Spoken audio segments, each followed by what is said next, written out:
Oh ya, tadi kami membahas arahan dari Pak Presiden juga bahwa kami yang diundang ini KSSK ya, KSSK plus ada Danantara tadi. Jadi intinya adalah ke depan bagaimana KSSK terus di dalam KSSK-nya juga terus meningkatkan koordinasi dan kerjasama khususnya terkait dengan kebijakan-kebijakan di mana masing-masing kita ada kebijakan yang bisa harus kita koordinasikan.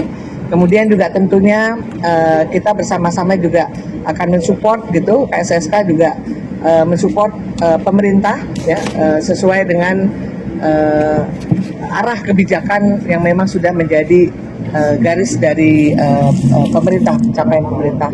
Jadi intinya tadi seperti itu, peningkatan dari masing-masing dari Bank Indonesia apa yang bisa dilakukan dari OJK, dari LPS, dan kemudian juga dari Kementerian Keuangan. Itu aja intinya. Pak ini mundur ya Bu ya? Kira-kira dari pertemuan tadi apakah dari pertemuan tadi apakah sudah ada rekomendasi dari pemerintah untuk nama penggantinya? Oh belum. Karena tadi kita mengikuti aja aturan yang berlaku. Jadi kalau memang Gubernur Bank Indonesia mengundurkan diri secara sukarela, maka kembali kepada peraturan dalam Undang-Undang Bank Indonesia, maka ada prosesnya. Di mana tentunya pertama akan dibuka persyaratan sebagai calon nanti gubernur, Dewan Gubernur, kemudian itu calon tersebut kemudian tentunya akan dipilih dan ditetapkan oleh Presiden dengan persetujuan DPR. Jadi semuanya sudah ada dalam Undang-Undang Bank Indonesia. Jadi akan diikuti ketentuan seperti itu.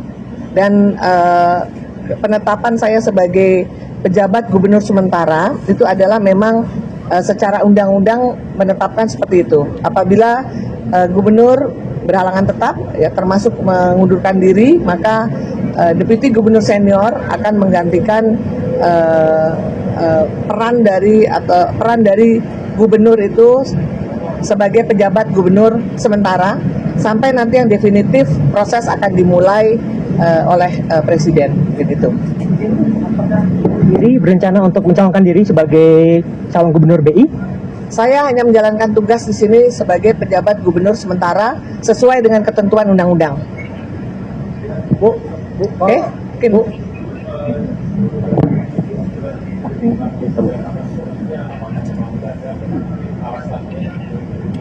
Sudah jelas sudah disampaikan tadi pagi oleh Pak Pras bahwa pengunduran diri dilakukan secara sukarela dan disampaikan kepada Presiden berdasarkan surat pada tanggal 25 Juli 2026. Tentunya untuk market kita berharap tidak perlu panik. Kenapa? Karena kami dari Bank Indonesia tetap akan menjalankan kebijakan kami seperti juga yang sudah kami lakukan sebelumnya.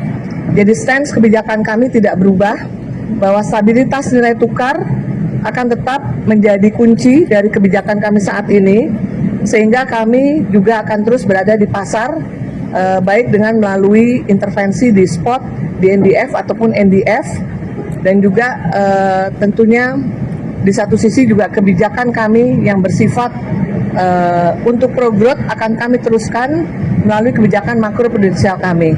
Dan sekali lagi juga tentunya sesuai dengan keputusan RDG bulanan kami di bulan Juli ini, di mana kami juga mengharapkan akan inflow akan terus terjadi dengan kita juga memberikan insentif kepada dana capital inflow yang masuk dengan menurunkan biaya hedging. Jadi kebijakan itu masih tetap kami lakukan, dan juga di Bank Indonesia ini kepemimpinan dilakukan secara kolektif kolegial. Jadi kami berlima dengan ADG yang lain akan terus komitmen dan terus melanjutkan keberlangsungan tugas kami sesuai dengan amanah yang telah dimandatkan kepada kami di Bank Indonesia. Mungkin itu ya teman-teman semua. Jadi itu yang bisa saya sampaikan. Terima kasih, mohon support dan dukungannya, dan kita juga tentu berharap stabilitas di pasar keuangan kita akan bisa pulih dan normal kembali seperti semula. Demikian, terima kasih. Assalamualaikum warahmatullahi wabarakatuh.